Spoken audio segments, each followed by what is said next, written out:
నా స్క్రీన్ వస్తుందా? First time sir. Right. చెప్పండి. ఇప్పుడు ఏం డెలివరీ చేస్తున్నారా ఏంటి? మెటీరియల్ క్రియేట్ చేస్తున్నానండి. ఓకే, సారీ, మెటీరియల్ క్రియేట్ చేస్తున్నారు. ఓకే, MM01 కాపీ చేస్తున్నారా వేరే మెటీరియల్ నుంచి? Copy sir, copy. చెప్పండి ఏంటది? మెటీరియల్ నేమ్ ఇవ్వలేదు సార్, నేను ఇండస్ట్రియల్ సెక్టర్ కెమికల్ ఇచ్చాను. ఏమి ఇచ్చారు? ఇండస్ట్రియల్ సెక్టర్, కెమికల్ ఇండస్ట్రీ ఏదైనా ఒకటే. ఓకే, కెమికల్ సి సార్, పైన సి. ఓకే, నెక్స్ట్ పెట్టి సార్. ఓకే, మెటీరియల్ రిఫరెన్స్ ఏమైనా ఇచ్చారా? మెటీరియల్ 50066 50066 332. Okay, okay. ఏంటిది? దేనికోసం చేస్తాను? ఓన్లీ ఫర్ క్రియేషన్ అంతే, just creation, not for purchasing అన్నారు కదా? పర్చేసింగ్ కూడా సెలెక్ట్ చేశారండి. పర్చేసింగ్ కూడా సెలెక్ట్ చేశారు. Okay, next. What is your plant? ZH01. ఇది కాపీ ఫ్రమ్ ప్లాంట్ అంటే main plant? Same plant sir, రెండు ప్లాంట్లు ఒకటేనండి. ఓకే, చెప్పండి. ZH01. 01 సార్, 01 పైన ఉంది. ఓకే, నెక్స్ట్ ZH01 ఇది కూడా 04. ఓకే, ఇది ZHLL. LL. Z0. Let me do it here.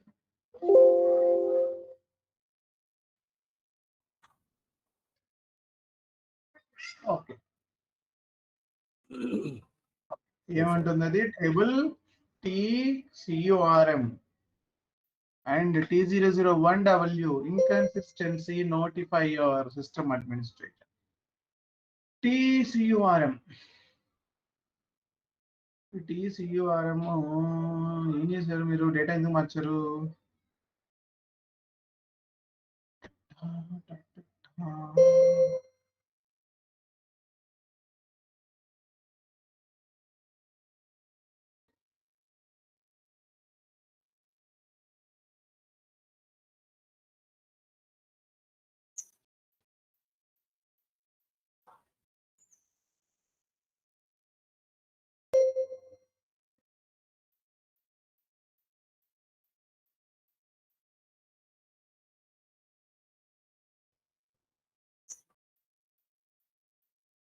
సరే, మనం బయటికి వెళ్ళిపోదాం.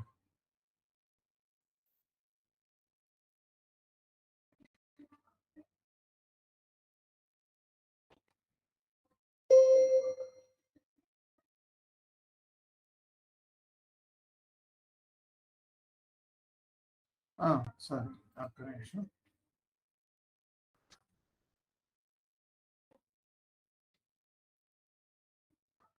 అండ్ బ్రాంచెస్ అంట.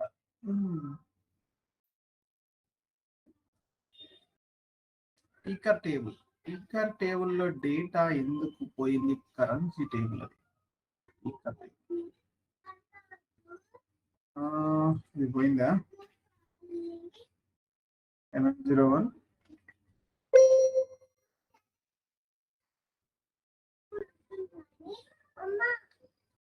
యూఆర్ క్రియేటింగ్ లేకపోతే ఏంటిది? You're creating a new material.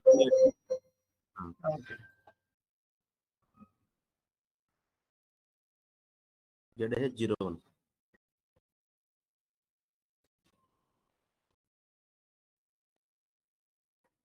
TCURM.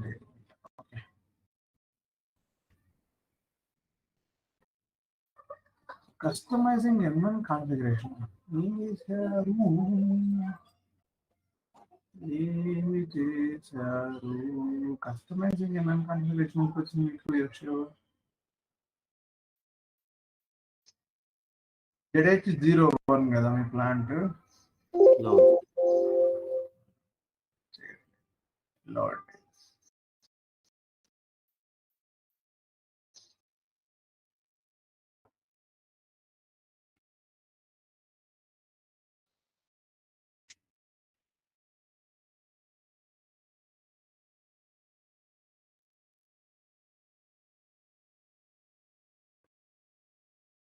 ఆ మెటీరియల్ ఏది అసలు ఫస్ట్ 638 332 సార్ 500666332 33. ఓకే, నేను పర్చేసింగ్ లేదు. ఓకే,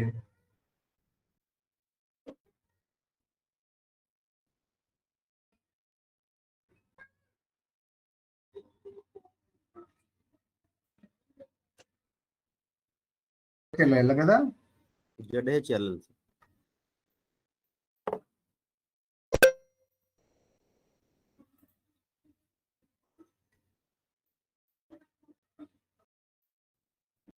ప్లాంట్ లెవెల్లోనే ఇది ఇష్యూ ఉంది అసలు. ప్లాంట్ నుంచి వెళ్ళనివ్వట్లేదు నేను మిమ్మల్ని ముందుకి. దాంట్లో ఏం డేటా మార్చారు? దాంట్లో ఏం మార్చుంటారు మీరు? అంటే ఏం చేంజ్ చేయలేదు సార్, ఆ మెటీరియల్ తోనే మూవ్ అయ్యండి ఇప్పుడు వరకు కూడా. ఆ మెటీరియల్ తో మీకు వర్క్ అవ్వట్లేదు, అవ్వదు కదా అసలు. అవుతుందా? అయింది సార్, మొన్నటి వరకు అయిందండి. జస్ట్ 3-4 డేస్ నుంచి నేను చేయట్లేదు, వర్క్ చేయట్లేదు. చెప్తే నేను చెప్పగలను ఏం చేశారు అంటే, ఏం చేంజెస్ చేశారు చెప్తే ఐ కెన్ డూ. లేదా మొత్తం చెక్ చేయాలి వెళ్ళి కూర్చొని అంతే. ZH0 ఎర్రర్ ఎక్కడ ఉందనేది. ZH01 ఏమైనా చేంజ్ చేశారా? అకౌంటింగ్ లెవెల్ కానీ ఎంఎం లెవెల్ కానీ ఏమైనా చేంజ్ చేస్తే నాకు చెప్తే నేను దానికి సొల్యూషన్ ఇవ్వగలను. చేంజ్ ఏం చేయలేదు సార్ నేను. లేకపోతే ఎందుకు లేదని చెప్తుంది అసలు ఆ మెటీరియల్ డేటాలో.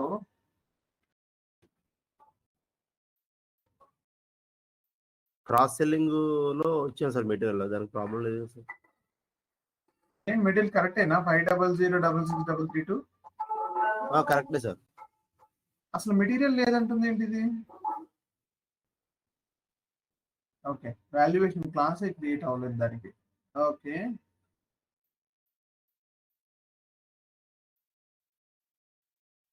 క్రాస్ సెల్లింగ్ లో మెటీరియల్ ఒక మెటీరియల్ ఇచ్చి దానికి సబ్ మెటీరియల్స్ ఇచ్చాను నేను. 27th మీరు మెటీరియల్ చేంజ్ చేశారు, ఏదో మార్చారు మెటీరియల్ లో. 7th సార్ రికార్డ్ చెప్తుంది 27th మీరు మార్చారు అని చెప్తుంది. అది ఏం మార్చారు?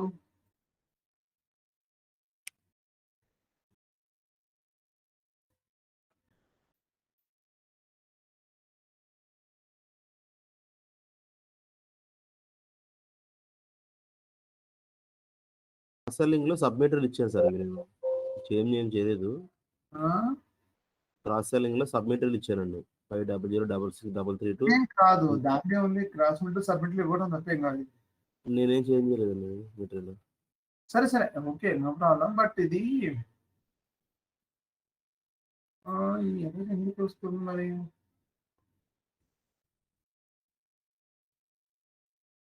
Evaluation is plant level, however, inconsistency having SN because of the way in use the plant was configured in customizing, or because plant have not been assigned to the company code. Plant company code కి assign చేసలేదు అంట. చూద్దామండి, అదే అనుకున్నాను ఇందాక కూడా నేను. Assignment ఇక్కడ దాకా వచ్చి అయిపోయింది.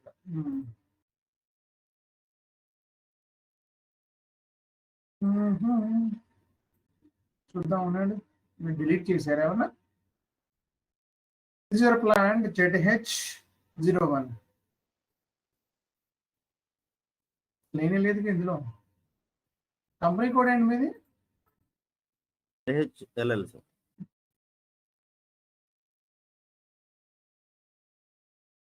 ZH0 లేదంటుంది, ఇప్పుడు యాడ్ చేసుకుంది. అది డేటా ఎలా డిలీట్ చేశారు?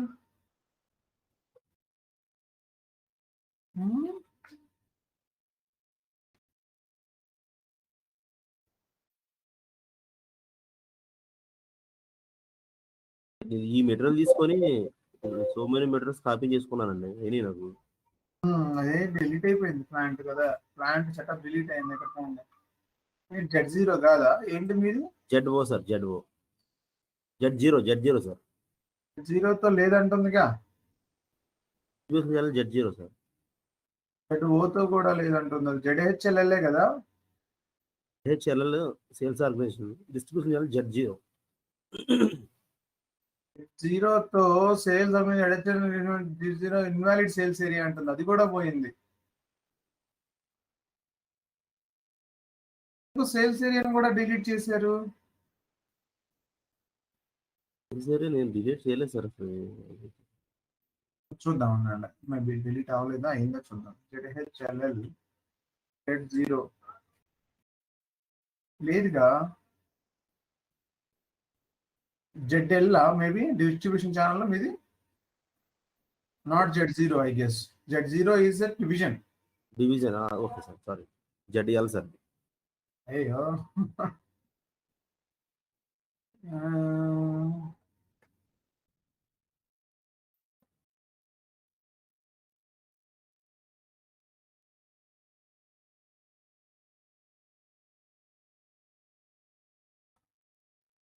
ఇప్పుడు పని చేస్తుంది మనకి. Okay sir. ఇప్పుడు వస్తుంది సార్. నిన్న ప్లాంట్ మనం చేసినప్పుడు మీరు ZSC అని ఉన్న ప్లాంట్ ఉందన్నారు కదా, ఒకవేళ దాంట్లో ఏమైనా డిలీట్ అయిందంటారా? నో నో, నేను అలా డిలీట్ చేయలేదు. నేను నా అసైన్మెంట్ దేనికి అసైన్ చేసిన దాన్ని డిలీట్ చేశానంటే ప్లాంట్ లో కాదు కదా, నా ప్లాంట్ కి అసైన్ ఉన్నదాన్ని డిలీట్ చేసుకున్నాను నేను. నా దానికి అసైన్ దాన్ని నేను చేశాను, మీ దాన్ని ఒకటే ఎంట్రీ డిలీట్ అయింది. Okay sir. ఓకే మేబీ అంటే డిలీట్ అయితే ప్లాంట్ మాత్రమే, సేల్స్ ఏరియా కూడా delete. Sales area okay, maybe distribution channel division కనిపించింది. So let's see. ఇక్కడ డౌట్స్ ఏమన్నా ఉన్నాయా? నేను ప్రాజెక్ట్ కి వెళ్తున్నాను, ప్రాజెక్ట్ ఎక్స్ప్లెయిన్ చేస్తాను.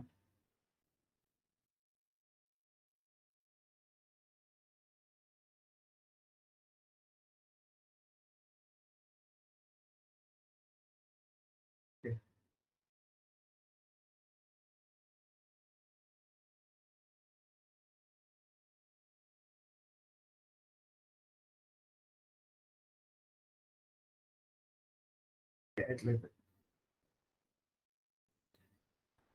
మనకి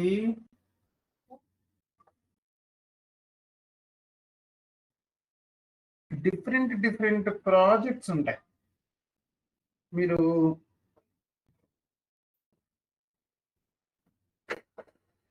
SAPలో we have a like implementation project is the main one.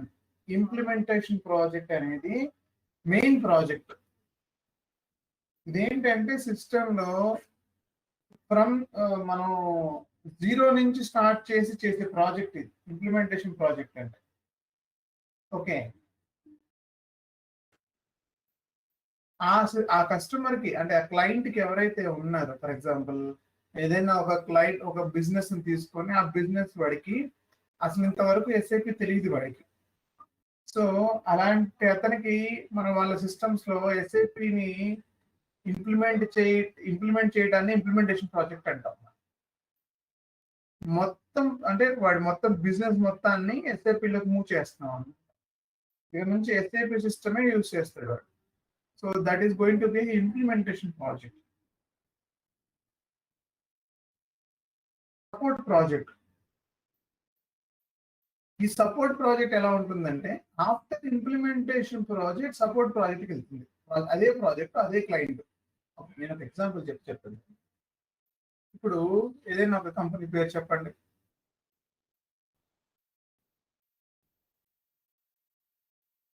ఒక కంపెనీ పేరు చెప్పండి. ఏదో ఒకటి.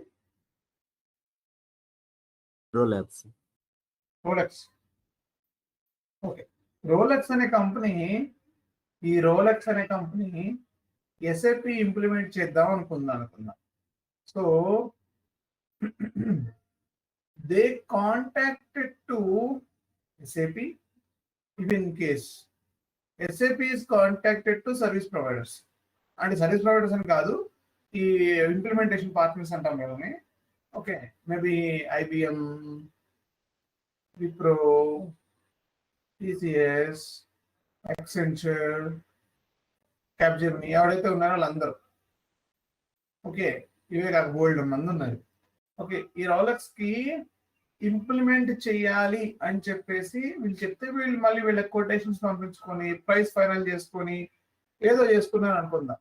ఎవరో ఒక కంపెనీ ఇందులో రోలెక్స్ అనే ప్రాజెక్ట్ ని దక్కించుకున్నారు. అంటే ఇన్ సెన్స్ వాళ్ళ కోట్ చేసిన ప్రైస్ కి, మేబీ వాళ్ళ సర్వీసెస్ కి, వాళ్ళు ఇస్తున్న ఎక్స్ట్రా థింగ్స్ కి maybe IBM has finalize the project, లేదా Wipro has finalize the project, ఎవరైనా ఒకళ్ళే. ఓకే, సో ఈ ఐబిఎం లోపల మీరు ఉంటారు, ఎస్ఏపి కన్సల్టెంట్స్ ఉంటారు ఇక్కడ. ఓకే, ఎస్డి కన్సల్టెంట్లు, ఎంఎం కన్సల్టెంట్లు అందరు ఇక్కడే ఉంటారు. వీళ్ళు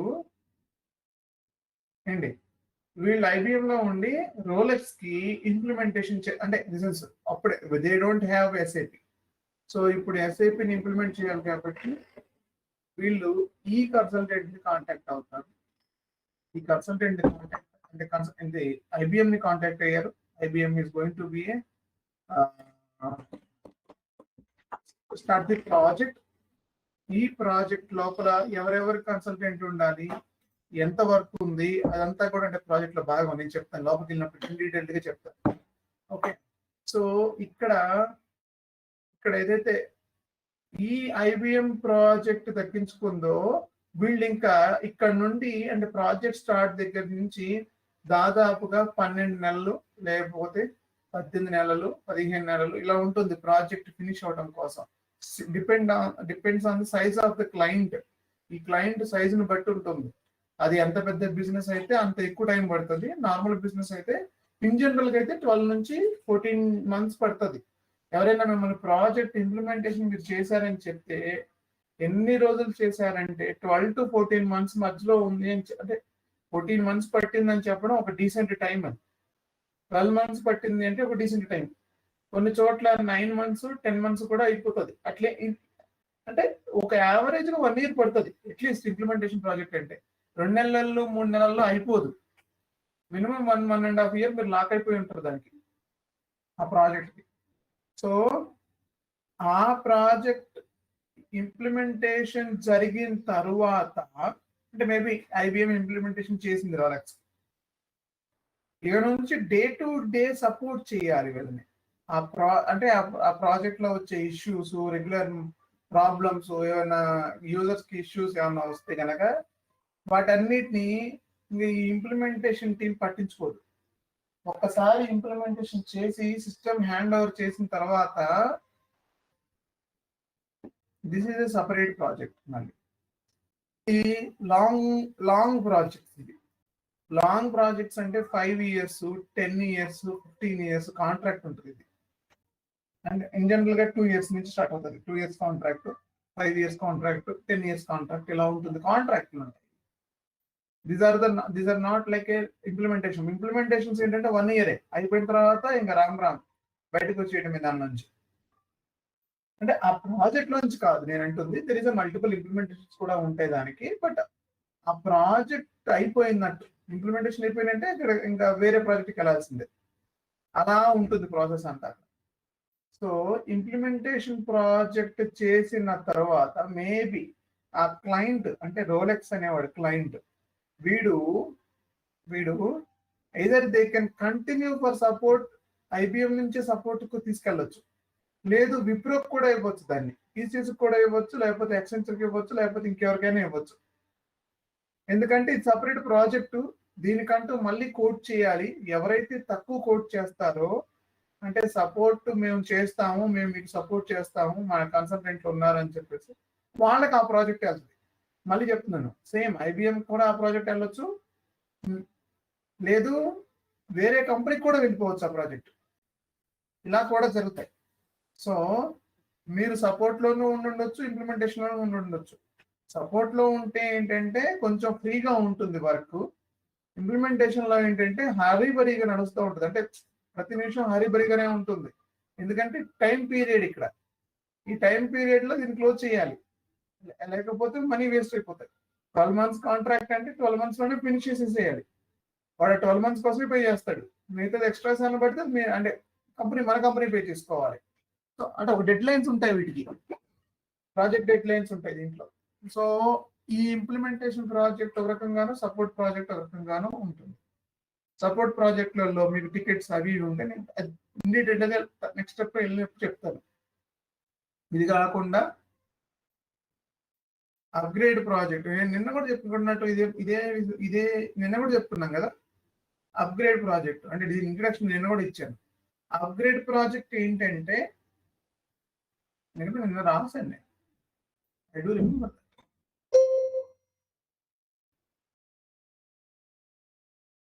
ఎక్కడో రాశాను. అప్గ్రేడ్ లో ఆల్రెడీ ఉంటుంది, ఇంప్లిమెంటేషన్ చేసిన సిస్టమే ఉంటుంది, సపోర్ట్ చేస్తున్న సిస్టమే. మేబీ ఒక వెర్షన్ నుంచి ఇంకొక వెర్షన్ కి అప్గ్రేడ్ అవుతా ఉంటాడు కస్టమర్. ఓకే, వాటిని అప్గ్రేడ్ ప్రాజెక్ట్స్ అంటారు. ఇప్పుడు ఆల్రెడీ ఈసీసీ వాడుతున్నాడు, అనాక్ అప్గ్రేడ్ అవుతున్నాడు, దీన్ని అప్గ్రేడ్ ప్రాజెక్ట్ అంట, ఇంప్లిమెంటేషన్ అనం. కాకపోతే దాన్ని ఇంప్లిమెంటేషన్ అంట. మళ్ళీ ఈ ఇంప్లిమెంటేషన్ లో గ్రీన్ ఫీల్డ్, బ్రౌన్ ఫీల్డ్ రెండు ఉంటాయి. మళ్ళీ గ్రీన్ ఫీల్డ్ అంటేనేమో అసలు ఎస్ఐపి తెలియదు వాడి కస్టమర్కి. బ్రౌన్ ఫీల్డ్ ఏంటంటే ఎస్ఐపి తెలుసు వాడికి, వాడు అప్గ్రేడ్ చేసుకుంటున్నాడు, దాన్ని బ్రౌన్ ఫీల్డ్ అంటాం. అంటే ఆల్రెడీ డేటా అంతా ఎస్ఐపిలో ఉంటుంది.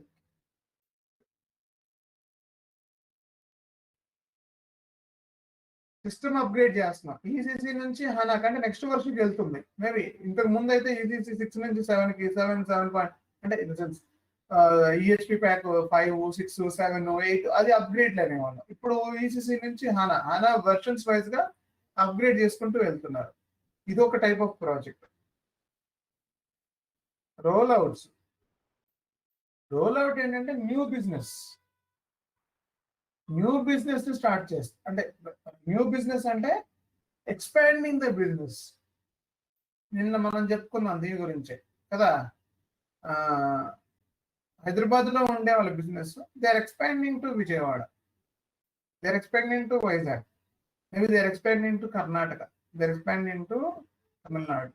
So they need a new things, new plans, maybe new sales organization if they required, new storage locations, new shipping points అన్ని కావాలి. సో ఈ రోల్ అవుట్ ప్రాజెక్ట్ కూడా ఉంటుంది. మళ్ళీ ఇది కూడా ఈ రెండు మళ్ళీ అప్గ్రేడ్, రోల్ అవుట్, మళ్ళీ టైం బౌండ్. ఇవి కూడా టైం బౌండ్ అంటే in the sense upgrade okay hardly ఒక 8 months to 12 months పడుతుంది. ఇది కూడా రోల్ అవుట్ 6 months మాక్సిమం పడుతుంది, 6 months to 8 months పడుతుంది ఇది. సో అంటే మళ్ళీ అక్కడ డిపెండ్స్. ఒక 3-4 ప్లాంట్లు అంటే ఓకే, 10-15 ప్లాంట్లు అన్నప్పుడు మళ్ళీ టైం ఎక్కువ అవుతుంది, ఎందుకంటే టెస్టింగ్ ఎక్కువ టైం పడుతుంది. టెస్ట్ చేయాలి కదా, ప్రతి ప్లాంట్ సినారియో టెస్ట్ చేయాల్సి వస్తుంది. సో అందుకని ఇది టెస్ట్ ఎక్కువ పడుతుంది. సో అందుకని 6 to 8 months అంటున్నాను. ఓకే, ఇక్కడ వరకు ఏమైనా డౌట్స్ ఉన్నాయా?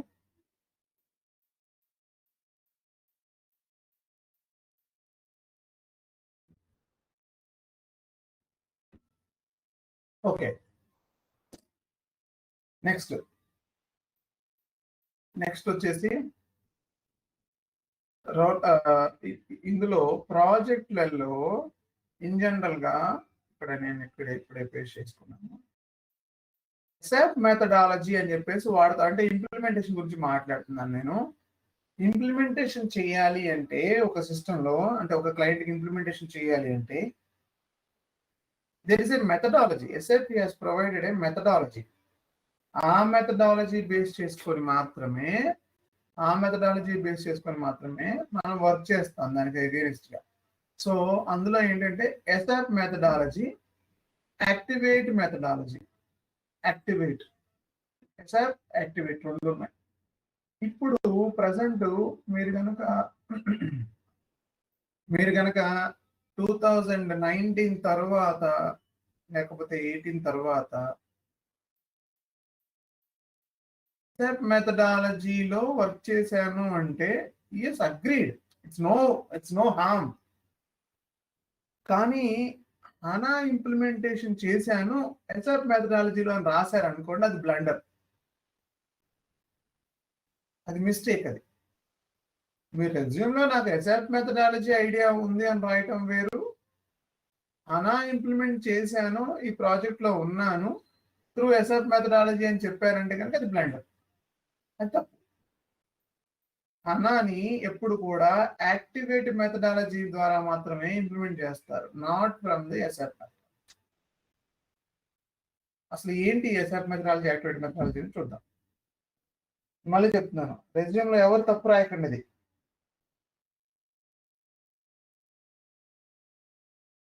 కావాలనుకుంటే మీరు ఇలా రాసుకోవచ్చు, I have a knowledge on SAP and activate. అసలు ఏ గోళ ఉండదు, ఎవరికి ప్రాబ్లం రాదు. SAP and activate methodology. I have a knowledge about knowledge on SAP and activate methodology అంటే ఏ ప్రాబ్లం ఉండదు. ఏదైనా ఒకటే రాసి దానిపైన ఇంప్లిమెంటేషన్ జరిగిందని చెప్పి పెట్టారు అంటే మీ రెజ్యూమ్స్, మీరు ఎక్కడైనా రెజ్యూమ్ ఐడెంటిఫై చేసినా లేకపోతే మనం రెజ్యూమ్ బిల్డప్ చేస్తున్నప్పుడు కూడా ఇదే కనపడతా ఉంటాయి, ఇవి కనపడవు. తెలియదు చాలా మందికి, ఇది ఎక్కడే దొరికిపోతారు.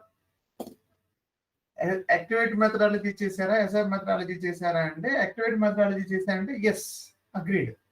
ఎస్ఆప్ చేస్తే లేదు, ఎందుకంటే ఎస్ఐపి తీసేసింది మెథడాలజీని. అంటే తీసేయడం అంటే అది ఓన్లీ ఈసీసీ వరకే. ఎస్ఆప్ యాక్టివేట్కి వచ్చేసరికి ఇది హనా మెథడాలజీ అయింది. సో ఇందులో రెండు సేమే, ఏం తేడా ఏం లేదు, రెండు సేమే ఉంటాయి. నన్ను అడిగితే రెండు సేమే, పని ఒకటే. మళ్ళీ చెప్తున్నాను, ఏమీ తేడా ఉండదు, పని అయితే ఒకటే. అది ఎస్ఆప్ అనేవాడి యాక్టివేట్ ఉన్నాడు, వాడు ఏ పేర్లు పెట్టినా సరే పని మాత్రం ఒకటే. ఎస్ఆప్ మెథడాలజీలో దెర్ ఇస్ 5 steps. యాక్టివేట్ మెథడాలజీలో దెర్ ఇస్ 6 steps. ఓన్లీ ఒక్క స్టెప్ ఎక్స్ట్రా ఉంది.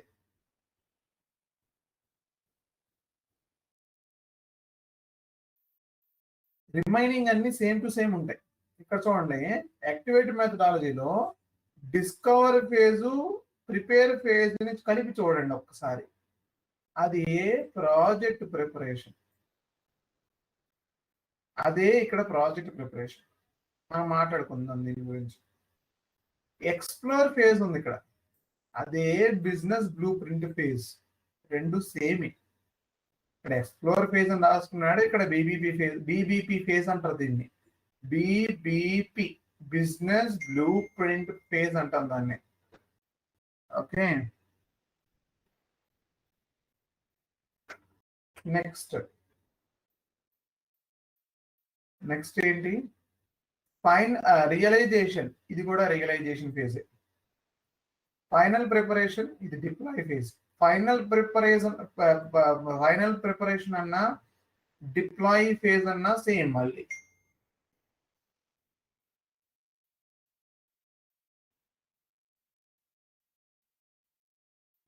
Okay, next go live and support. Go live అనుకుందాం కొంచెం సేపు. గో లైవ్, రన్, రెండు మళ్ళీ సేమే. సో ఉన్న ఫేజ్లన్నీ యాజ్ ఇట్ ఈస్ గా ఉన్నాయి. ఒక్క ఫేజ్ ఎక్స్ట్రా డిస్కవరీ ఫేజ్ వచ్చింది పైన. ఇక్కడ ఏమవుతుందంటే ఈసీసీలో వాళ్ళ బిజినెస్ ప్రాసెస్ అర్థం చేసుకొని డిజైన్ చేయాల్సి వస్తుంది మనం. కానీ హనాలో అలా కాదు. హనాలో వాడు ఏం చేశాడంటే వాడే ముందుగా ఓకే బిజినెస్ ప్రాసెస్ అన్నిటిని తీసుకొచ్చి స్కోప్ల వైజ్ గా డివైడ్ చేశాడు. స్కోప్ల వైజ్ గా డివైడ్ చేశాడు. ఓకే, ఆ స్కోప్ నెంబర్స్ ఎలా ఉంటాయంటే B2H, లేకపోతే C2N, లేకపోతే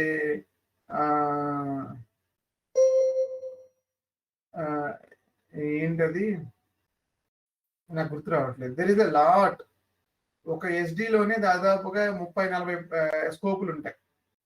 ఓకే, చాలా స్కోపులు ఉంటాయి దీంట్లో. అంటే ఈ ఒక స్కోపు ఒక బిజినెస్ ప్రాసెస్ మళ్ళీ సేమే. మళ్ళీ డోంట్ కన్ఫ్యూజ్, ఇక్కడ ఏం లేదు. ఇక్కడ వాడు ఏం చేశాడంటే మీకు సింప్లిఫై చేసి చెప్తున్నాను, బాగా సింప్లిఫై చేసి చెప్తున్నాను. ఇక్కడ ఏంటంటే మనకి ఏం తెలుసు బిజినెస్ ప్రాసెస్ లో? ఫర్ ఎగ్జాంపుల్ మనకి సేల్స్ ఆర్డర్ తెలుసు, అంటే OR తెలుసు, తర్వాత రష్ ఆర్డర్ తెలుసు, తర్వాత క్యాష్ సేల్ తెలుసు, తర్వాత క్రెడిట్ మెమో తెలుసు, తర్వాత డెబిట్ మెమో తెలుసు. ఇలా మనకి ప్రాసెస్ వైజ్ గా డిజైన్లు తెలుసు. ఇక్కడ వీడు ఏం చేశాడంటే వీటికి ఒక తోక తగిలిచ్చాడు, స్కోప్ అని. ఇలాంటి వాటికి అన్నిటికీ ఒక్కొక్కటి తగిలించుకుంటూ వెళ్ళాడు. ఒక్కొక్కటి ఒక బిజినెస్ ప్రాసెస్ అన్నమాట. ఇప్పుడు ఏం చేస్తారంటే ఫస్ట్ ఫేజ్ లో ఇక్కడ మీరు అబ్జర్వ్ చేసినట్లయితే ఇక్కడ డిస్కవరీ ఫేజ్ ఏదైతే ఉందో ఇక్కడ ఉండదు అది. ఎందుకంటే ఆ discovery phase business blue print phase లో రన్ అవుతా ఉంటది. కానీ ఇక్కడ మాత్రం ముందే రన్ అవుద్ది. ఏంటి ఎందుకు ముందే రన్ అవుద్ది అంటే యూజర్స్ ఇదివరకు లాగా లేరు అని చెప్పేసి SAP హ్యాస్ ఐడెంటిఫైడ్ దట్. అంటే ఒకప్పటి టైంలో మీరు బిజినెస్ ఫ్లో మొత్తం ఎక్స్ప్లెయిన్ చేస్తే తప్ప అర్థం చేసుకోలేని స్టేజ్ లో యూజర్స్ ఉండేవాళ్ళు. ఇప్పుడు అలా కాదు, జస్ట్ చూసి చెప్పగలరు మీ ఫ్లో. అంటే వాళ్ళు ఒక ఫ్యూ వర్డ్స్ తో బిజినెస్ ఫ్లోని ఎక్స్ప్లెయిన్ చేస్తున్నారు. ఇదివరకు అలా కాదు, మొత్తం తిరిగి చెప్తే కానీ అర్థం కాదు వాళ్ళకి. ఇప్పుడు generation of changed, people changed. So ఇక్కడ అందుకని SAP కూడా అంటే వాళ్ళు కూడా వాళ్ళకి అనుగుణంగానే యూజర్కి అనుగుణంగా మారింది. ఎలా వీళ్ళు ఏం చేశారంటే ఫర్ ఎగ్జాంపుల్ ఈ B2H అనేది ఒక ప్రాసెస్ అనుకుందాం. ఈ ప్రాసెస్ మొత్తాన్ని ఇక్కడ ఒక స్కోప్ పెడతాడు. వీడు ఏం చేస్తాడంటే ఒక స్కోప్ లిస్ట్, చెక్ లిస్ట్ ఇస్తాడు యూజర్ కి. అంటే ఇప్పుడు బిజినెస్ యూజర్ ఎవరైతే ఉన్నాడో, మెయిన్ యూజర్ ఎవరైతే ఉన్నాడో వాడికి ఒక చెక్ లిస్ట్ ఇస్తాడు. ఇచ్చి ఇందులో అన్ని ఉంటాయి. ప్రతి ఒక లిస్ట్ కి ఒక చెక్ మార్క్ ఉంటుంది అనుకుందాం. ఇప్పుడు B2H అనే ప్రాసెస్ మీకు ఉందా లేదా? ఉంటే ఎస్, లేకపోతే నో. క్రెడిట్ మెమో అనే ప్రాసెస్ ఉందా లేదా? ఉందా? ఎస్. ఉంటే టిక్, లేకపోతే నో టిక్. అలా అన్ని ప్రాసెస్ని స్కోపులన్నిటిని ఫైనల్ చేసుకొని నాకు ఒక 20 స్కోపులు వచ్చాయి. ఫర్ ఎగ్జాంపుల్ SD నుంచి 20 స్కోపులు, MM నుంచి ఒక 15 స్కోపులు, మేబీ జస్ట్ చాలా తక్కువ నేను చెప్తుంది, బట్ ఓకే. FI నుంచి ఒక 25 స్కోపులు, PP నుంచి ఒక 25 స్కోపులు వచ్చాయి. ఇలా మొత్తం కలుపుకొని ఒక 100 స్కోపులు వచ్చాయి మొత్తం. అంటే 100 బిజినెస్ అంటే ప్రాసెస్ ను మనం ఇంప్లిమెంట్ చేయాలి అని ఇండైరెక్ట్ గా చెప్పినట్టు. చూడండి, SAP చాలా సింప్లిఫై చేసింది ప్రాసెస్ ని. అక్కడ ఉన్న పైన ఉన్న ప్రాజెక్ట్ మేనేజర్ లెవెల్లో ఉన్నాడు, చాలా సింప్లిఫై చేసింది ప్రాసెస్. 100 స్కోప్లు ఉన్నాయి. ఇదివరకు అలా కాదు. ఇదివరకు వాడి బిజినెస్ ఇప్పుడు ఇదివరకు ఎలా ఉండేదంటే ఒక సమ్ ఎగ్జాంపుల్స్ చెప్పేవాళ్ళు, ఇది నా బిజినెస్ అని చెప్పేసి. ఒక్కసారి దాంట్లో దిగిన తర్వాత ఏమవుతుందంటే, ఇప్పుడు ఫర్ ఎగ్జాంపుల్ ఓకే ఒక 200 crores ప్రాజెక్ట్ మాట్లాడుకున్నారు. ఒక 200 crores ప్రాజెక్ట్ మాట్లాడుకున్నాక అందులో దిగిన తర్వాత చాలా సినారియోలు వస్తూ ఉన్నాయి. అది చాలా టైం పడుతుంది కన్సల్టెంట్ క్రియేట్ చేయడం. చెప్పిన అమౌంట్ 200 crores, అది చాలా తక్కువ అమౌంట్. 200 crores ఏమో చాలా తక్కువ చెప్పారు, వర్క్ ఏమో ఆల్మోస్ట్ 350-400 crores వరకు జరుగుతుంది.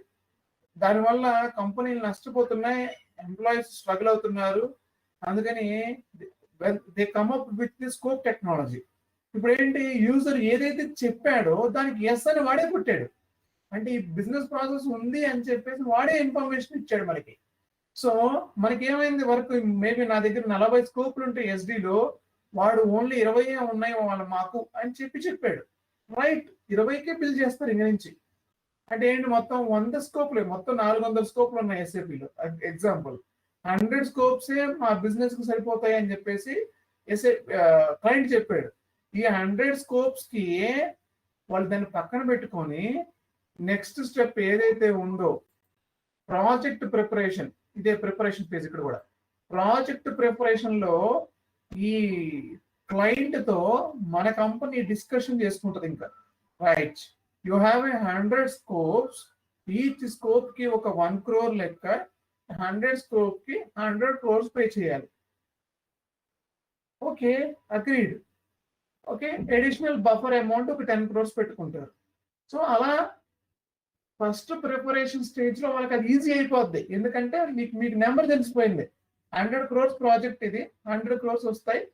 సో 100 ఇంప్లిమెంటేషన్, 100 స్కోప్లు ఇంప్లిమెంట్ చేయాలి అని చెప్పేసి. Okay, done, agreed. 100 scopes implement చేయడానికి రెడీ, వీఆర్ రెడీ. ఒకవేళ పోను వర్క్ లోకి వెళ్ళిన తర్వాత స్కోప్లు ఇంక్రీజ్ అవుతున్నాయి, that is going to be additional charge. Very clear గా కనపడుతుంది. ఇక్కడ అది కనపడదు. ఎందుకు అంటే ఇదివరకు ఆ గ్రాఫ్ ఉండేది కాదు, అంటే ఆ స్కేల్ ఉండేది కాదు. వర్క్ వస్తే వచ్చిందని చెప్పి చేయడమే తప్ప అది ఎక్స్ట్రా వర్క్ అని చెప్పి చూపించలేము. ఇక్కడ అలా కాదు, స్కోప్ ఉంది, క్లియర్ గా రాశారు, క్లియర్ గా యూజర్ సైన్ చేశాడు దానికి, ఇదిగో ఈ స్కోప్లే ఉన్నాయని. సో ఆ యూజర్ చేసిన స్కోప్ లిస్ట్ ని పట్టుకొని మనం బిజినెస్ స్టార్ట్ చేసాం, అంటే ఇంప్లిమెంటేషన్ స్టార్ట్ చేసాం. సో ఈ ప్రిపరేషన్ ఫేజ్ అనేది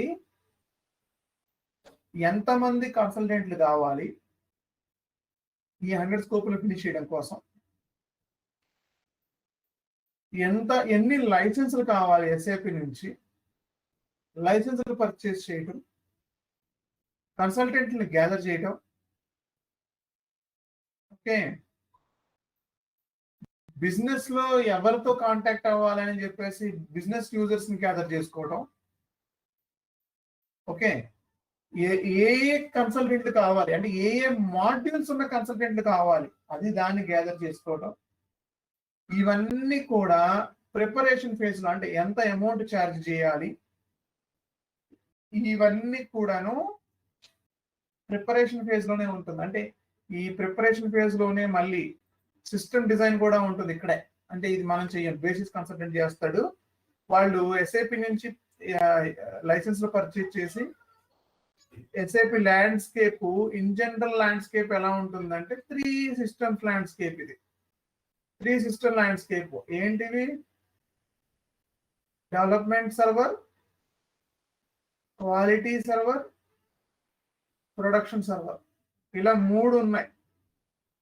production server, quality server, development server. ఇలా ల్యాండ్స్కేప్ ని డిజైన్ చేయడానికి కూడా ప్రాజెక్ట్ ప్రిపరేషన్ స్టేజ్ లోనే పడుతుంది.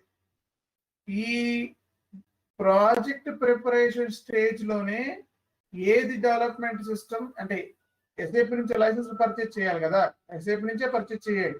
మీరు ఇండివిజువల్ గా డెవలప్ చేసేది ఉండదు ఇందులో. అది basis consultant and security consultant చూసుకుంటారు ఇవి. సో వాళ్ళు డిజైన్ చేసి, ఇదిగోండి ఇది ల్యాండ్స్కేప్, ఇలా 3 సిస్టమ్స్ ఉంటాయి, లేకపోతే ఈ డెవలప్మెంట్ ని మళ్ళీ 2 భాగాలు చేయటం, క్వాలిటీని 3 భాగాలు చేయటం, ఇలా అంటే అవసరానికి అనుగుణంగా ఎందుకు డివైడ్ చేస్తాం నేను చెప్తాను. ఇన్ జనరల్ గా డెవలప్మెంట్ ని 2 పార్ట్లుగా చేస్తారు. ఓకే, క్వాలిటీ అనేది డిపెండ్స్, 2 పార్ట్లు చేస్తారా 3 పార్ట్లు చేస్తారా అది డిపెండ్స్, వాళ్ళ బిజినెస్ యూసేజ్ పట్టిన ఉంటుంది. ప్రొడక్షన్ ఒకటే సిస్టమ్ ఉంటుంది. ప్రొడక్షన్ కూడా దేర్ ఇస్ 2 పార్ట్స్ కూడా చేయొచ్చు, 2 పార్ట్స్ చేస్తారు, ఒకటి బ్యాకప్ సిస్టమ్, ఒకటి లైవ్ సిస్టమ్ అని చెప్పేసి ఇలా కూడా ఉంటుందండి. సో ఇది ఎందుకు కట్ చేస్తారు ఏంటనేది కొంచెం ముందుకెళ్ళాక వస్తుంది, we will discuss about that. Just first మనం ఇప్పుడు జస్ట్ సిస్టమ్స్ ని డిజైన్ అంటే ప్రిపరేషన్ స్టేజ్ లోనే ఉన్నాం. సో ఇవి ప్రిపేర్ చేసుకుంటా ఉంటారు వీళ్ళు.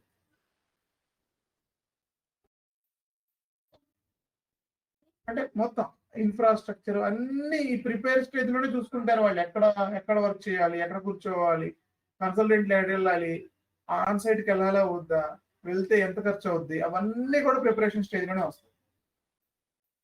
స్టేజ్ లో మీకు ఇంటర్వ్యూలో క్వశ్చన్ అడుగుతారు, మీరు ఎస్ఏపి ఇంప్లిమెంటేషన్ లో ఉన్నారా? ఎస్. ఏ స్టేజ్ లో మీరు ఇన్వాల్వ్ అయ్యారు అని అడుగుతాడు. మీరు ప్రిపరేషన్ స్టేజ్ లో ఉన్నారని మాత్రం చెప్పొద్దు. ప్రిపేర్ స్టేజ్ లో మీరు ఉండరు. స్టేజ్ నడుస్తుందన్న విషయం మీకు తెలుసు, కానీ ప్రిపేర్ స్టేజ్ లో అంటే ఉన్నాను, ఫస్ట్ నుంచి ఉన్నానని చెప్తాం, కానీ ప్రిపేర్ స్టేజ్ లో నేను ఇన్వాల్వ్ అవ్వలేదు. Because that is not your part. As a consultant గా మీకు చాలా అంటే ప్రిపేర్ ఫేజ్ లో ఒక చిన్న కిక్ ఆఫ్ మీటింగ్ జరుగుతుంది. కిక్ ఆఫ్ మీటింగ్ అంటే కన్సల్టెంట్లని క్లయింట్ కి ఇంట్రడ్యూస్ చేస్తారనమాట. ఇద్దరు ఒక రూమ్ లో కూర్చొని, లేకపోతే వీడియో కాన్ఫరెన్స్ లో కూర్చొని, అంటే వీడియో కాల్ లో కూర్చొని, వీళ్ళు కన్సల్టెంట్లు, వీళ్ళు యూజర్స్, అంటే కొంత కీ యూజర్స్ ని ఇలా ఇద్దరు ఇంట్రడక్షన్ చేసుకొని ఆ కిక్ ఆఫ్ మీటింగ్ అంటే ఏమేం చేయబోతున్నాము, ఎన్ని రోజులు పడుతుంది ప్రాజెక్టు, ఇవన్నీ డెడ్ లైన్ మొత్తం పెట్టుకోవాల్సిందే. టైం లైన్ అంతా ఉంటుంది దీంట్లో. ఆ డీటెయిల్స్ అన్ని కూడా ఇక్కడ రాసుకొని ఆ డీటెయిల్స్ అన్ని రాసుకున్నాక ఒక కిక్ ఆఫ్ మీటింగ్ జరుగుద్ది. కిక్ ఆఫ్ మీటింగ్ అంటే that is the end of the meeting. ఆ ప్రిపరేషన్ స్టేజ్ అయిపోయింది అని చెప్పడం. ఆ కిక్ ఆఫ్ మీటింగ్ లో yes systems are ready, consultants are ready, time period is ready, go live date అంటే ఎప్పుడు మీకు ఈ సిస్టాన్ని అందిస్తాము అనే డేట్ తో సహా అన్ని కూడా యూజర్కి అప్పచెప్తారు. దాన్ని కిక్ ఆఫ్ మీటింగ్ అంట.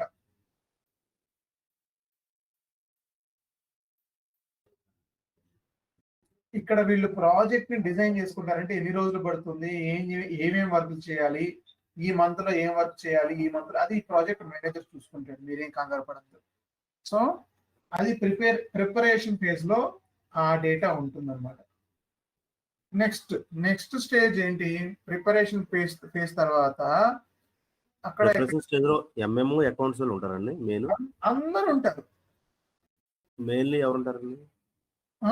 ఏమంటారు? మెయిన్ మూవ్ చేసేది అకౌంట్ అండి, ఎంఎం ఏం మూవ్ చేయాలి? ప్రిపరేషన్ స్టేజ్ అండి. అందరూ ఉంటాం, ఎస్డి, ఎంఎం, ఎఫ్ఐ అందరి కన్సల్టెంట్లు ఉంటారు. ఓకే, అందరూ ఉంటాం, కానీ వాళ్ళు జస్ట్ డిస్కషన్ కోసం మాత్రమే. అంటే ఏమేం చేయాలి ఏంటి అనేది మాత్రమే చేస్తాం. కిక్ ఆఫ్ మీటింగ్ అంటే ఏం చెయ్యం, జస్ట్ ఎలా ముందుకు వెళ్ళబోతుంది ప్రాజెక్టు, ఎప్పుడు అయిపోతుంది అనేది డిస్కషన్ వస్తుంది. ఇక్కడ నువ్వు చేయాలి నేను చేయాలని రూల్ ఏం లేదు, అంటే అలానే ఉండదు ఇక్కడ. ఫస్ట్ కిక్ ఆఫ్ మీటింగ్ అంటే జస్ట్ జనరల్ డిస్కషన్, అదంతే.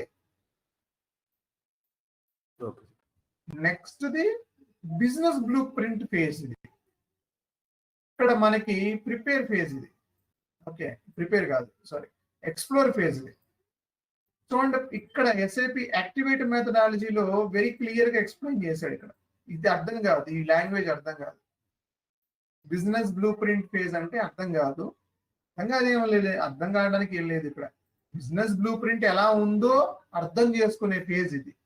దాన్నే వాడు ఇక్కడ పేరు మార్చి ఎక్స్ప్లోర్ అవ్వటం, వాడి బిజినెస్ ని ఎక్స్ప్లోర్ అవ్వటం. మనం అంటే వాడి బిజినెస్ గురించి తెలుసుకోవటం. అదే ఇక్కడ కూడా రాశాడు, కాకపోతే వేరే లాంగ్వేజ్ లో ఉందంటే బిజినెస్ బ్లూ ప్రింట్ లాంగ్వేజ్. అంటే మీరు ఒక బిజినెస్ చేస్తున్నారు, your manufacturing a motors. Okay, water pumps manufacturing చేస్తున్నారు, water motors for agriculture purpose, for home purpose, for irrigation projects purpose. So అంత పెద్ద ప్రాజెక్టులు, అంటే అంత పెద్ద మోటార్స్ ని మీరు మ్యానుఫ్యాక్చరింగ్ చేస్తున్నారు. సో మీ కంపెనీ గురించిన ఇన్ఫర్మేషన్ నాకు తెలియదు. నేను ఒక కన్సల్టెంట్ని, నేను ఒక ఎస్డి కన్సల్టెంట్ని, నేను ఒక ఎఫ్ఐ కన్సల్టెంట్ని, నేను ఒక ఎంఎం కన్సల్టెంట్. నాకు మీ బిజినెస్ ప్రాసెస్ తెలియదు, ఎందుకంటే కొత్త ప్రాజెక్ట్ ఇది. It is a new for me. You have to explain about your project. Me company గురించి మీరు ఎక్స్ప్లెయిన్ చేయాలి. మీరంటే యూజర్స్, అక్కడ ఉన్న మెయిన్ యూజర్ ఎవరైతే ఉంటాడో, బిజినెస్ కోర్ యూజర్ అన్నమాట, వాడు ఎక్స్ప్లెయిన్ చేయాలి బిజినెస్ ని. ఏం ఎక్స్ప్లెయిన్ చేస్తాడు, అసలు వాడి బిజినెస్ ఏంటి, వాడి బిజినెస్ చేసే అంటే ఏమేం చేస్తాడు బిజినెస్ లో, ఎలా సేల్. అంటే ఇప్పుడు మళ్ళీ ఇక్కడ డివైడ్ అయిపోతారండి. ఓకే, కొన్ని కామన్ మీటింగ్లు ఉంటాయి, కొన్ని మాడ్యూల్ వైజ్ మీటింగ్లు ఉంటాయి. కామన్ మీటింగ్ లో కంపెనీ ఎక్కడ ఎస్టాబ్లిష్ అయింది, ఏమేం పనులు చేస్తా ఉంది, ఏమేం బిజినెస్లు ఉన్నాయి, ఎన్ని సేల్స్ ఆర్గనైజేషన్స్ ఉన్నాయి, ఎన్ని డిస్ట్రిబ్యూషన్ ఛానల్స్ ఉన్నాయి, ఎన్ని డివిజన్స్ ఉన్నాయి, ఎన్ని ప్లాంట్లు ఉన్నాయి, ఇవి ఒక కామన్ డిస్కషన్. ఇది అందరికీ తెలియాలి. ఇది దీని తర్వాత ఏ స్ట్రీమ్ కి ఆ స్ట్రీమ్ డివైడ్ అయిపోద్ది. ఇంకా అక్కడ నుంచి ఇంకా SD stream SDB business owner తో మాట్లాడతాడు. అక్కడ ఉన్న కోర్ యూజర్ ఎవరైతే ఉంటాడో ఎస్డికి సంబంధించిన, అంటే సేల్స్ సంబంధించి, అంటే వాళ్ళ వైపు నుంచి చూసేటప్పుడు సేల్స్ హెడ్ ఎవరైతే ఉంటాడో, అంటే బిజినెస్ సంబంధించింది, వాటితో డిస్కస్ చేస్తారు. ఇంకా మీరు బిజినెస్ ఎలా రన్ అవుతుంది, మీరు ఎలా అసలు బిజినెస్ బయటికి ఎలా వెళ్తుంది, మీ ప్రొడక్ట్ వెళ్తే ఎలా రిటర్న్ వస్తుంది, రిటర్న్స్ ఉన్నాయా, డబ్బులు ఇస్తారా ఇవ్వరా, నెక్స్ట్ స్టెప్స్ ఏంటి, ఇంకేదన్నా ఒకవేళ మెటీరియల్ అందుబాటులో లేకపోతే మీరు ఇంకేం బిజినెస్ ఫాలో అవుతారు, ఏ ప్రాసెస్ చేస్తున్నారు అని వాడి ఎగ్జాక్ట్ బిజినెస్, ప్రజెంట్ బిజినెస్ ఏముందో దాన్ని ఎక్స్ప్లోర్ అవుతూ ఉంటాం. మనం దాన్ని ఎక్స్ప్లోర్ చేస్తూ ఉంటాం. ఇక్కడ అందుకనే వాడు ఎక్స్ప్లోర్ ఫేజ్ అన్నాడు దాన్ని. యాక్చువల్గా explore phase is the correct word actual. అంటే ఇప్పుడు నేను చూస్తున్నాను కాబట్టి బిజినెస్ బ్లూ ప్రింట్ కూడా కరెక్ట్ వర్డ్. అంటే వాడి బిజినెస్ బ్లూ ప్రింట్ ఎలా ఉందో మనకి చెప్తున్నాడు. అంటే వాడి బిజినెస్ ఎలా ఉందో చెప్తున్నాడు, అది ఇది ఒకటే. ఓకే, ఇందులో బిజినెస్ బ్లూ ప్రింట్ లేదా ఎక్స్ప్లోర్ ఫేజ్ ఎక్స్ప్లెయిన్ చేసే దాన్ని యాజ్ ఈజ్ ప్రాసెస్ అంటారు. As is process. As is process అంటే ఎలా అయితే ఉందో అలా ఎక్స్ప్లెయిన్ చేయడం.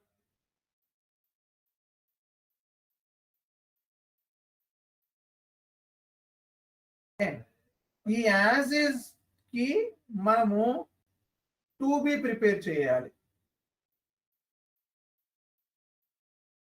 ఈ యాజ్ ఈజ్ కి మనం టు బి ప్రిపేర్ చేయాలి. ఇప్పుడు కస్టమర్ ఫర్ ఎగ్జాంపుల్ వాడి భాషలో చెప్తాడు, మనకు అర్థమయ్యే విధంగా చెప్పడానికి రూల్ ఏం లేదు, లేదా ఎస్ఐపి లాంగ్వేజ్ లో మాట్లాడడానికి రూల్ ఏం లేదు. వాడేం చేస్తాడంటే వాడి భాషలో దాన్ని ఎక్స్ప్లెయిన్ చేస్తాడు. అంటే ఓకే, నాకు కౌంటర్ సేల్ ఉంది, కౌంటర్ సేల్లో ఐటమ్స్ ని కస్టమర్ పిక్ చేసుకుంటాడు, చేసుకొని వచ్చిన తర్వాత అక్కడే క్యాష్ ఇస్తాడు, క్యాష్ సెటిల్మెంట్ ఇమ్మీడియట్ జరిగిపోద్ది, వెంటనే నేను ఆ మెటీరియల్స్ కస్టమర్ డెలివరీ ఇచ్చేస్తానని చెప్తాడు. ఇది వాడు చెప్పిన లాంగ్వేజ్. ఇదే సినారియోని నాకు 2Bలోకి వచ్చేసరికి దేనికి కనెక్ట్ చేసుకోవాలి మనం?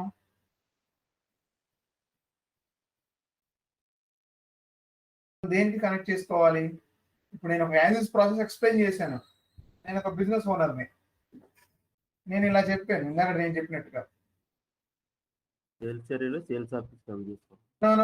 మళ్ళీ చెప్తున్నాను చూడండి. నాకు ఒక బిజినెస్ ప్రాసెస్ ఉంది, అదేంటంటే అది ఒక కౌంటర్ సేల్ ప్రాసెస్ లాగా ఉంటుంది. కస్టమరే వచ్చి పిక్ చేసుకుంటూ ఉంటాడు ఐటమ్స్ ని, అక్కడే క్యాష్ సెటిల్మెంట్ చేసుకుంటూ ఉంటాడు అని చెప్తాడు. ఇలా చెప్పినప్పుడు మీరు 2Bని, ఇది యాజ్ ఇస్ వాడు చెప్పిన విధానం ఇది. సో యాజ్ ఇస్ ని రికార్డ్ చేశారు, యాజ్ ఇస్ ని రాశాడు వాడే, ఇలా ఉంది ఇలా ఉంది ఇలా ఉంది, 3-4 పాయింట్లు రాశాడు. నాకు ఇలా బిజినెస్ ఉంది, ఇలా రన్ చేస్తున్నాను, కస్టమర్ పిక్ చేసుకుంటూ ఉంటాడు, దానికి ఐటమ్ క్యాష్ ఇమీడియట్ గా ఇస్తాడు అని చెప్పి యాజ్ ఇస్ చెప్పాడు. ఇప్పుడు దీనికి అగైనెస్ట్ గా యాజ్ ఎ కన్సల్టెంట్ గా ఎస్ఐపిలో మీకు ఏ బిజినెస్ ప్రాసెస్ సెట్ అవుద్దో మనం ఇక్కడ సజెస్ట్ చేయాలి. అది ఇప్పుడు నేను చెప్పిన బిజినెస్ ప్రాసెస్ కి ఏ మన ఎస్డి ప్రాసెస్ సెట్ అవుతుంది చెప్పండి.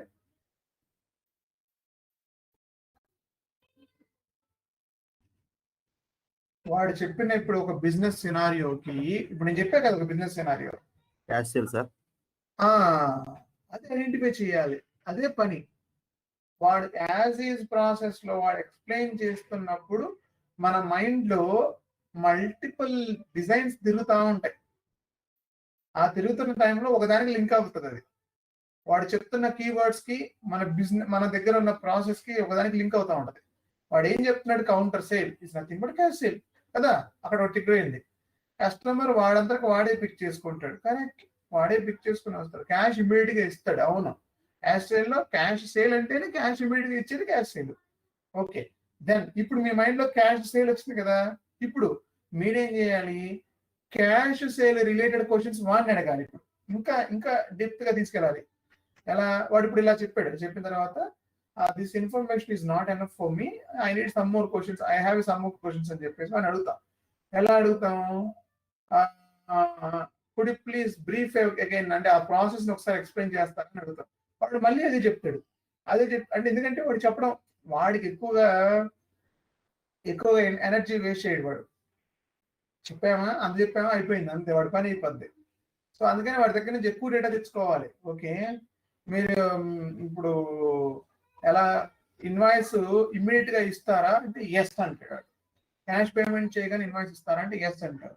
మరి స్టాక్ ఇన్పుట్స్ ని ఎలా తీసుకుంటారంటే తర్వాత చేస్తా అంటాడు. అంటే పీజేలు అవన్నీ తర్వాత చేస్తానని నేరుగా చెప్తున్నాడు వాడు. స్టాక్ ఇన్పుట్స్ అవన్నీ ఎలా అడ్జస్ట్ చేసుకుంటారంటే తర్వాత ఎండ్ ఆఫ్ ద డే లెక్క చూసుకొని దాని తర్వాత స్టాక్ పోస్టింగ్ చేసుకుంటాం అన్నాడు. ఓకే, అంటే మనం జాగ్రత్తగా మన క్యాష్ సేల్ ప్రాసెస్ కి లింక్ చేసుకుంటున్నాం సినారియోని.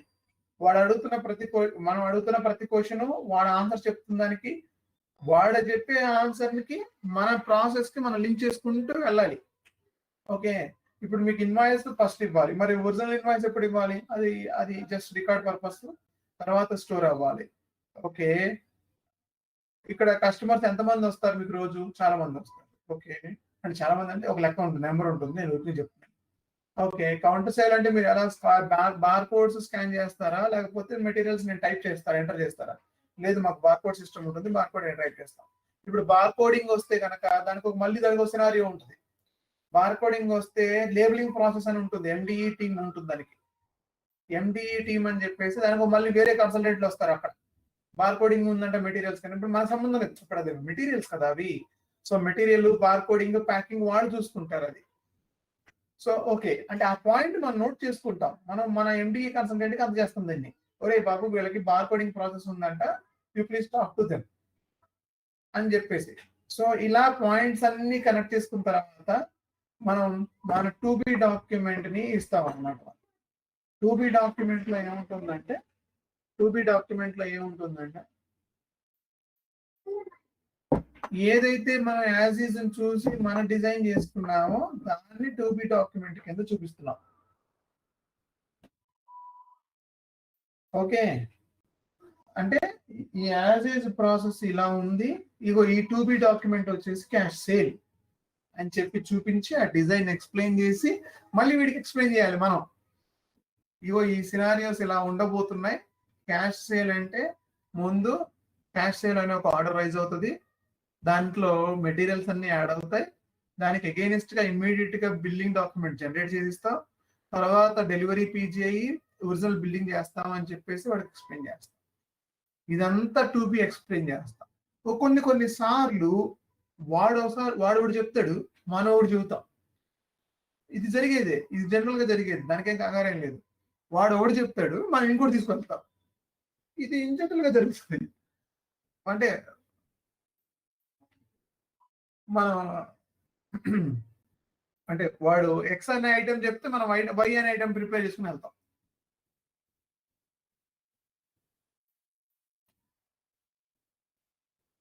అలాంటి సందర్భాలు సర్వసాధారణం, కంగారు పడకూడదు అక్కడ. సో అప్పుడు మళ్ళీ వాడు కరెక్ట్ చేస్తాడు మళ్ళీ, నో నో నో నో ఈ బిజినెస్ ప్రాసెస్ మాకు లేదు, మీరు చెప్తుంది రాంగ్, మాకు ఇది వద్దు. ఓకే, మాకు ఇలాంటి ప్రాసెస్ లేవు, మేము ఇలాంటి ప్రాసెస్ చేయలేదు.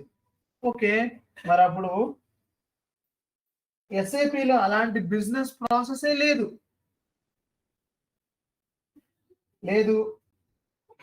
వాడు ఇక్కడ ఇమాజిన్ ఈ సేల్ జరిగిన వెంటనే, అంటే ఫర్ ఎగ్జాంపుల్ ఒక కౌంటర్ సేల్ జరిగిన వెంటనే వాళ్ళ మేనేజర్ కి రిపోర్ట్ వెళ్ళాలంట. అంటే ఎవ్రీ 1 అవర్ ఎంత సేల్ జరుగుతుందో రిపోర్ట్ వెళ్ళాలి. అది ఎస్ఏపిలో ఉండదు. అర్థమవుతుందా నేను చెప్పేది? ఇప్పుడు ఒక 1 అవర్ బిజినెస్ జరిగింది, 1 అవర్ 5 అవర్స్ లేదా హాఫ్ డే బిజినెస్ జరిగిన వెంటనే వాళ్ళ మేనేజర్ కి, పైన ఉన్న మేనేజర్ కి రిపోర్ట్ వెళ్ళాలి, ఎంత బిజినెస్ జరిగింది ఈ మొదటి హాఫ్ లో అనే ఒక రిపోర్ట్ వెళ్ళాలి ఇమ్మీడియట్ గా. ఆ రిపోర్ట్ ఎస్ఏపి స్టాండర్డ్ కాదు, ఎస్ఏపిలో ఉండదు అట్లా. ఎందుకంటే అది ఎస్ఏపి రిక్వైర్మెంట్ కాదు అది. అంటే ఎందుకంటే ఒక రెగ్యులర్ గా ఉండే బిజినెస్ రిక్వైర్మెంట్ కానే కాదు. అదేంటి ఇప్పుడు, దట్ ఈస్ ఏ గ్యాప్ అంటాం దీన్ని. అంటే స్టాండర్డ్ ఎస్ఏపికి కస్టమర్ చెప్తున్న బిజినెస్ కి సొల్యూషన్ ఉండదు ఎస్ఏపి దగ్గర, దాన్ని గ్యాప్ అంటాం. అంటే ఎస్ఏపి దగ్గర సొల్యూషన్ లేదు, అలాంటి ప్రాసెస్ వాడు ఫాలో అవ్వట్లేదు. బిజినెస్ మాత్రం ఇలాంటి ప్రాసెస్ నాకు కావాలి అంటుంది. So this is going to be a gap. మన 2Bకి వాడు చెప్తున్న యాజ్ ఈజ్ కి ఇది ఒక గ్యాప్ లాగా ఫిల్ అవుతుంది. ఈ గ్యాప్ అనాలిసిస్ చేసుకొని ఈ గ్యాప్ ఏం చేస్తే ఫిల్ అవుద్ది అని చెప్పి మళ్ళీ చెప్పాలి. వాడు ఏం అడుగుతున్నాడు, ఒక రిపోర్ట్ అడుగుతున్నాడు. ఈ రిపోర్ట్ ని ఎలా ఫిల్ చేయాలి, కస్టమైజేషన్ చేయాలి. ఒక రిపోర్ట్ తీసుకొచ్చుకొని ఒక రిపోర్ట్ ని డిజైన్ చేయాలి ఇక్కడ. సో ఒక కస్టమైజ్డ్ గ్యాప్ ఇది. అంటే ఇంకా ఎక్స్ట్రా ఎఫర్ట్స్ పడతాయి దీనికి, అంటే ఎక్స్ట్రా టైం పడుతుంది దీనికి ఈ గ్యాప్ ని ఫిల్ చేయడం కోసం. సో ఎక్కువ గ్యాప్లు ఉన్నాయి అనుకోండి, మళ్ళీ బిజినెస్ దగ్గర నుంచి డబ్బులు వసూలు చేస్తారు. అంటే మీ బిజినెస్ ప్రాసెస్ స్టాండర్డ్ ఎస్ఏపితో కంపేర్ అవ్వట్లేదు, సో మేము ఇచ్చిన స్కోప్లు స్టాండర్డ్ ఎస్ఏపివి, సో మీరు ఎక్కువ గ్యాప్లు ఉన్నాయి కాబట్టి యూ హ్యావ్ టు పే, ఇంకా ఎక్స్ట్రా పే చేయాలి అని చెప్పేసి అడుగుతారు. ఎందుకంటే గ్యాప్ ఎక్స్ట్రా ఉంది, టైం ఎక్కువ పడుతుంది. ఇది టైం ఎక్కువ పడుతుంటే చూస్తాడు, 1-2 గ్యాప్లు అంటే ఓకే ఎలా చేస్తారు, అంటే 1-2 అంటే ఓకే, ఒక డీసెంట్ గ్యాప్స్ ఉంటాయి, ఇన్ని గ్యాప్లు అని చెప్పి ముందే మాట్లాడుకుంటారు. ఓకే, ఒక 50 గ్యాప్స్ వరకు మీరు ఇదే ప్రాజెక్ట్ అంటే ఇంతే అమౌంట్ లో కవర్ చేయాలి అని చెప్పేసి. ఓకే, 50 గ్యాప్స్ దాటిన ప్రతి గ్యాప్ కి పేమెంట్ పే చేయాలి. సో అందుకని గ్యాప్లు కౌంట్ చేసుకొని గ్యాప్ అనాలిసిస్ చేసి ఆ గ్యాప్ ఏదైతే ఉందో దాన్ని ఐడెంటిఫై చేసి దానికి మళ్ళీ ఒక ప్రాసెస్ ఉంటుంది, దానికి మళ్ళీ డాక్యుమెంటేషన్ చేయాలి. అంటే ఒకవేళ ఫామ్ చేంజెస్ లాంటివో లేకపోతే రిపోర్ట్స్ లాంటివో అయితే కన్సల్టెంట్, టెక్నికల్ కన్సల్టెంట్ కావాలి మనకి, అంటే అబాపర్ కావాలి, ఎందుకంటే డిజైన్ చేయాలి వాడు. మనం చేయలేం కదా, మనం ఫంక్షన్ కన్సల్టెంట్లు, మనం అవన్నీ చేయలేము. వాడు ఆ ఫామ్ ని బిల్డప్ చేయాలి, ఏమేమి రిపోర్ట్ కావాలో డిజైన్ చేయాలి, మనం డిజైన్ ఇస్తాం. అంటే బేసిక్ డిజైన్ మనం ఇస్తాం. ఆ రిపోర్ట్ లో ఏమేమి ఉండాలి, ఓకే, రిపోర్ట్ లో సీరియల్ నెంబర్ ఉండాలి, సేల్స్ ఆర్డర్ నెంబర్ ఉండాలి, మెటీరియల్ నెంబర్ ఉండాలి, ఎంత క్వాంటిటీ వెళ్తుందో కావాలి, అంటే ఎంత సేల్ అయిందో కావాలి, అంటే ఎన్ని ఆర్డర్లు రైజ్ అయ్యాయో కావాలి, ఎన్ని డెలివరీలు రైజ్ అయ్యాయో కావాలి. ఈ ఇన్ఫర్మేషన్ మనం చెప్తాం వాడికి. వాడు దాన్ని పట్టుకొని ఒక స్క్రీన్ తయారు చేస్తాడు. మనం ఇప్పుడు VA05 స్క్రీన్ ఎలా అయితే ఉందో అలా. సో ఈ స్క్రీన్ చేసిన తర్వాత అలా గ్యాప్ అనాలిసిస్, అంటే ఇంకా గ్యాప్ అనాలిసిస్ ఇంకా అయిపోలేదు, మనం దానికి FS డాక్యుమెంట్ అని అది ఇది ఉంటుంది, నేను చెప్తాను.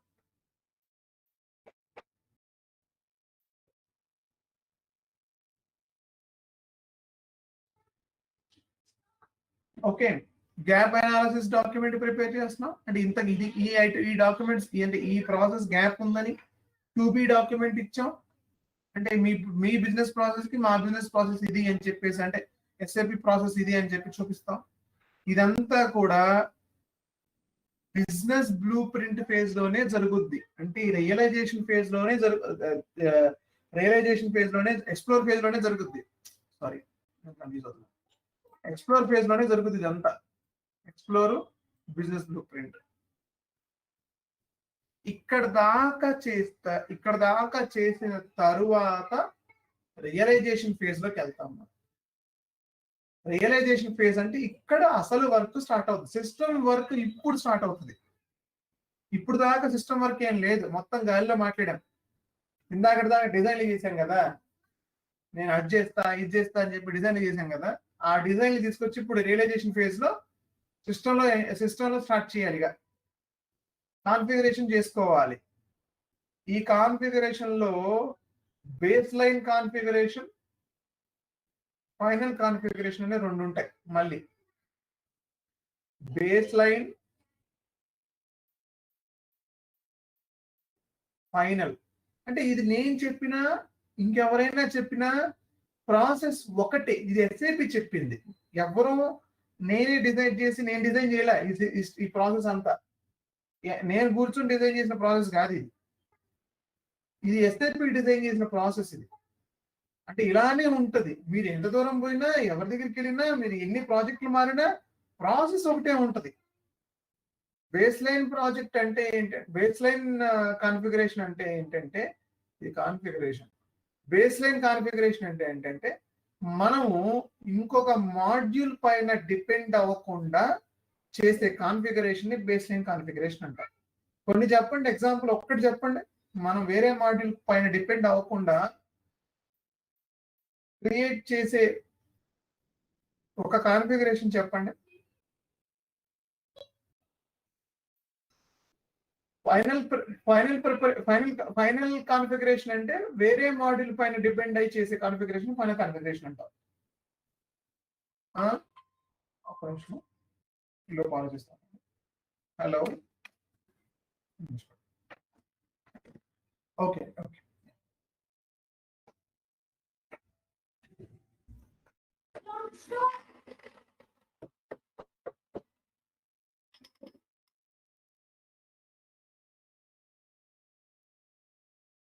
ఓకే, అలాంటి కాన్ఫిగరేషన్ ఏమైనా ఉందా? ఎంక్వైరీ కొటేషన్ వస్తాయండి. మనం చేసిన కాన్ఫిగరేషన్ చెప్తున్నాను, కొటేషన్లు కాదు. కొటేషన్ బిజినెస్ ప్రాసెస్ లో పార్ట్నర్ డిటర్మినేషన్ ప్రొసీజర్స్ ఎవరు డిపెండ్ చేయక్కర్లేదు కదా, మనమే చేసుకుంటూ వెళ్ళిపోవచ్చు కదా. Sales document types creation, billing document types creation, delivery document types creation, pricing procedures కొంతవరకు. ఇవి డిపెండ్ అంటే even sales document type creations మాత్రమే నేను అంటుంది, లోపల కాన్ఫిగరేషన్స్ కాదు. మళ్ళీ ఇవన్నీ కూడా ఎవరిపైన డిపెండ్ చేయక్కర్లేదు, మనం డైరెక్ట్ గా క్రియేట్ చేసుకోవచ్చు, వేరే మాడ్యూల్ పైన డిపెండ్ అవ్వాల్సిన అవసరం లేదు. ఇక్కడ దాకా చేయండి. రేపు పొద్దున ఈ ట్రాన్స్పోర్ట్ మూవ్మెంట్స్ అవన్నీ డిస్కస్ చేయాలి. ఇక్కడ రియలైజేషన్ ఫేజ్ చాలా పెద్దది, ఎందుకంటే ఇందులోనే చాలా స్టెప్స్ ఉంటాయి. రియలైజేషన్ ఫేజ్ లోనే మీరు రియలైజేషన్ ఫేజ్ నుంచి స్టార్ట్ అయ్యాను అంటే కనుక ఇవన్నీ ఎక్స్ప్లెయిన్ చేయాల్సి వస్తుంది. ఇందులో చాలా డిస్కస్ చేసేవి ఉన్నాయి. Will discuss tomorrow. So gap అనేది మల్టిపుల్ మాడ్యూల్స్ లో ఉంటాయి కదా, మల్టిపుల్ మాడ్యూల్స్ లో ఉంటాయి కదా. అందరికీ ఉంటాయి, మన ఒక్కరికే కాదు కదా, Yes. అన్ని మాడ్యూల్స్ ఉంటాయి, మన ఒక్క మాడ్యూల్లోనే కాదు.